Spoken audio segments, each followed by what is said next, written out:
it. The time is now. Our goal should be 2014. The mentality should be, we can be a democratic state in 2014. Whether or not you believe that it's possible, believe it. Start believing it now, because if we don't believe it, we can't accomplish it, right? So thank you very much, and I look forward to speaking with all of you. Thank you again, Penny. We've got two other speakers lined up, but at this time, would anybody from other Democratic clubs in Lubbock or anybody who went to DPS like to come up and say a few words? I just wanted to make that offer. Okay, and we will be compiling the results of everybody who went to the DPS and what their experiences were, so stay tuned for more information about that. But at this time, I'd like to welcome to the podium Mr. Brandale Randolph. He is the Executive Director of Project Poverty here in Lubbock, and he's got some great things to tell us today. So welcome, Brandale, please.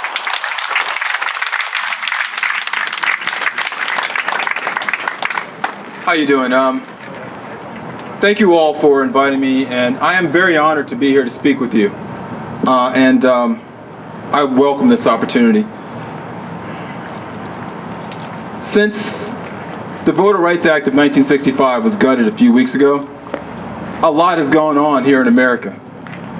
I've been trying to wrap my head around it and find a resolution on what just to do next, but that has been rather difficult. So instead of trying to reinvent the wheel, I do what I've always done.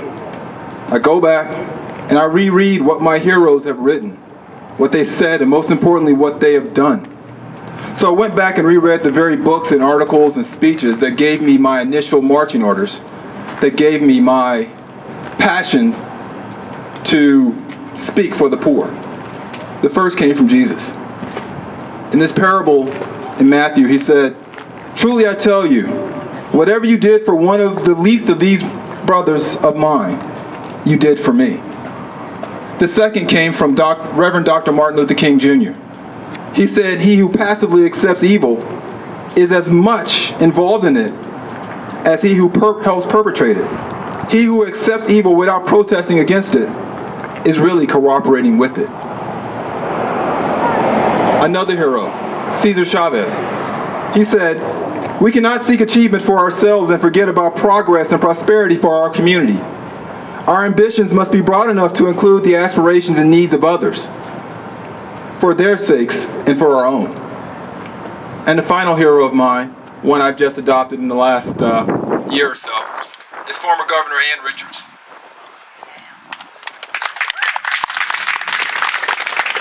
She said,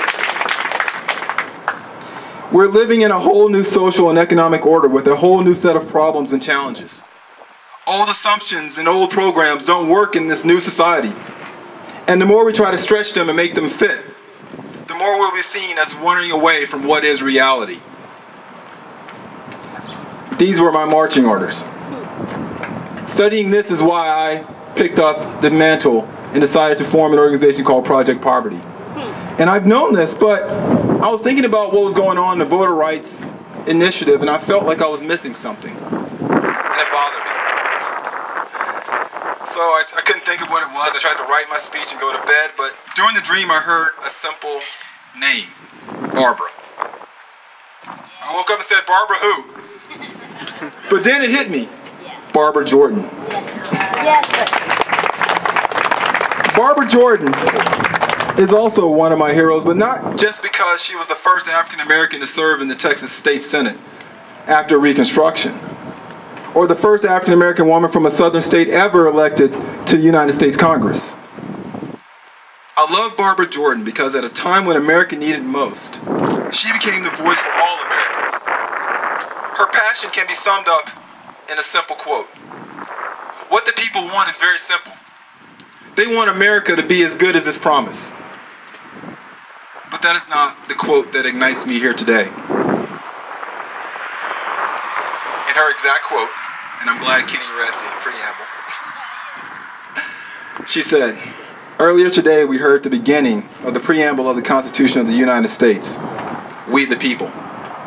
When that document was completed on the 17th of September in 1787, I was not included in that we, the people. I felt somehow for many years that George Washington and Alexander Hamilton left me out by mistake. But through the process of amendment, interpretation, and court decision, I've finally been included in we, the people. I heard you, Barbara. And now I stand before you all and I speak about that we. Not just the Democrats, the Republicans, the liberals, the conservatives, the black, the white, the brown, or any of those. The we I'm talking about today is the poor, the least of these. Here in Texas, poverty spans across every single race, every single political party, every religion, and every ideology. I speak because though they are poor, they are still Americans. Most importantly, they're still human. And if one single poor American citizen who lives here in the state of Texas arrives at the poll without proper ID, and they are allowed to vote, but 6 days later, they will have their vote thrown out because they did not return to the county voter registrar's office and show proper ID. You would have violated that person's right as an American citizen. But more importantly, you will have violated that person's rights as a human being who should have the right to voice their opinion on how they believe their lives should be governed. How dare anyone deny us or any other American citizen their human rights simply because they do not have $22 to retrieve the cost of their birth certificate? How dare you ask them to take time off work to either show up in person at a DPS office before 6 p.m. during the work week to get a free ID, or to return after voting to a county voter registrar's office to prove that they are American citizens. Time is money, and it may be a free ID, and the offices may even be close, but time is money, and when you're poor, you don't have a lot of time or money for trivial things. What the Supreme Court has allowed Greg Abbott and Rick Perry to do here in Texas is to change voting from a right that is written that way 5 times in our Constitution. They have changed voting from a right that is supposed to be guaranteed to all Americans into a privilege just for those fortunate enough to have money to spare that does not need otherwise to go to food, clothing, or shelter. Time to spend on this instead of at work, instead of at home raising their children, instead of simply enjoying their retirement. The right to vote comes down to something as simple and as overlooked as whether or not you have a stable mailing address. Therefore, the homeless will be disenfranchised. Homeless American citizens, including our soldiers. Regardless of how you stand politically, you should be outraged by this. Many of the poor may not vote, not only because they're turned around at the polls. I'm sorry, Mr. Holder, but the violation of the Constitution won't happen at the polls. It will happen weeks before, silently, when that person in poverty will have to choose between spending $22 to request a copy of their birth certificate or spending that same $22 on groceries to feed themselves and family. The violation will happen when that person has to decide whether to spend the time or gas money traveling to DPS to get a free ID, or use that same time and gas money to take off work and look for more gainful employment. The violation will happen when they watch TV and amid all of the campaign ads and hoopla, they'll be asked by their children who they'll be voting for. And if they're honest with their children, they will say, Mommy, Daddy, or Grandpa isn't going to vote this time because they don't have the time or money to go through the hassle to secure their right to vote. And even if they did have the time and money, why should any American pay a debt that has already been paid by their ancestors, who are also Americans? This isn't very much unlike the Jim Crow era poll tax, but it's still a poll tax nonetheless. The poll tax is not a lump sum to be paid at the polls. It is simply spread across the rest of their lives. The poor are Americans too. Regardless of race, religion, geographic location, education, income, occupation, or political affiliation, they are deserving of the same rights as every other American, including the right to vote. You may couch your position on this issue in any language you wish, but this is the truth. Because of the framing of this law, there will be American citizens who are born here in Texas who will be denied their right to vote, not because of their race, but because of their poverty. No person should ever have to give up their rights and privileges as citizens of this country because of their poverty. The free and freedom has a price, but many of the poorest Americans have already paid that price. Their American citizenship was purchased by the blood of my ancestors who labored for free, by the sweat of those who migrated via Ellis Island in search of a better life, by the tears of the families who sent off their loved ones to serve in the military during times of global conflict. For as long as America has been in existence, the poor has always paid a price for their right to be an American citizen, long before many were even recognized as American citizens. Little more than 50 years ago, poor whites, poor blacks, students, young and old, had enough. And they paid again. They demanded their civil rights, their right to vote, their humanity. People like James Chaney, Andrew Goodman, Michael Swerner, Medgar Evers, Fannie Lou Hamer, James Baldwin, Bayard Rustin, Ella Baker, and scores of others paid that price. They all marched. They were beaten, raped, stalked, intimidated, arrested, and murdered because they sought the right to vote. But in 1965, when the law was signed, they got their receipts.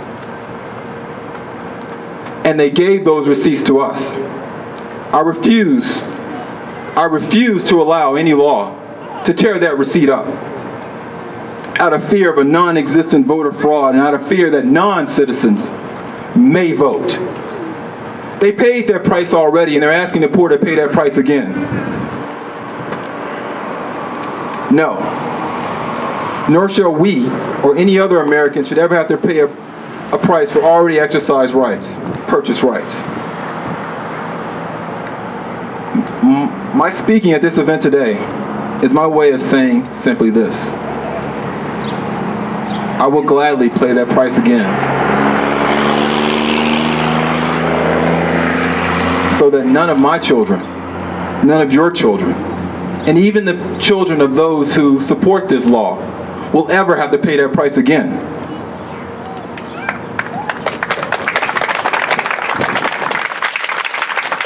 Now I ask you, will you stand with me? Yes. I need you to spread the truth about this law, and it is simply this: there will surely be American citizens who live here in the state of Texas who will have the desire to vote, but won't because they are too poor to afford the privilege of voting when it should be an inalienable right. The ultimate measure of a man is not where he stands in moments of comfort and convenience, but where he stands in times of challenge and controversy. Dr. Martin Luther King said this. Now I ask you, where do you stand? To stand in support of this law is to stand against the freedoms of certain Americans. Is that where you stand? Or do you stand for the rights of all Americans?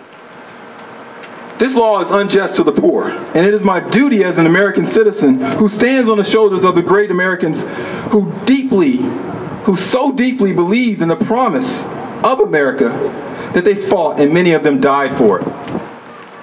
I stand on the shoulders of giants, and so do all of you. Once again, the poor are Americans too. Right now, their rights and their freedoms also need protection. This law took it away. Call your state representative. Call your attorney general. If you listen, call your governor. Tell them it protects the rights of all Americans, not just those of some. Will you stand, or will you remain silent as the freedoms of American citizens are taken away? I won't. Thank you.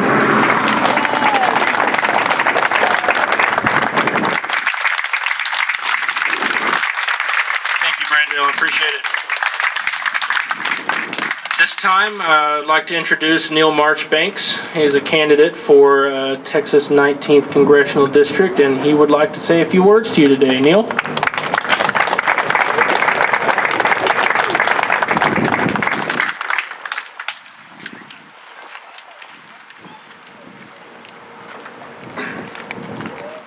First, I'd like to thank Kenny Kittner and the Lubbock County Democrats for allowing me to speak with you today. I'm a retired meteorologist, so I'm well aware of the complexities of forecasting weather. Last week, we were here in windbreakers and rain jackets. Today, we're in shorts and sunglasses.